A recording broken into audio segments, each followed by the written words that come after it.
Maybe your Netflix subscription expired, or you're new to Netflix and unsure how to pay. No need to stress, I got some simple steps to help you through it. So first, you're going to open the Netflix app or the website and log into your account.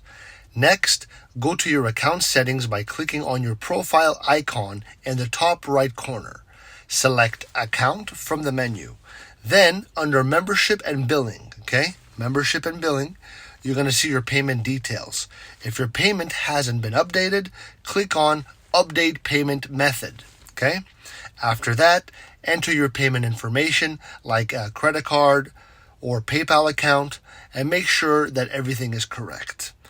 Now, once you've added the payment info, Netflix will automatically charge you for your subscription and you're going to be all set. Now, you can enjoy all your favorite Netflix movies and shows without a problem. So, if you're ready to start streaming again, don't forget to like, comment, subscribe, let me know. Thanks for being here. Love you. Ciao.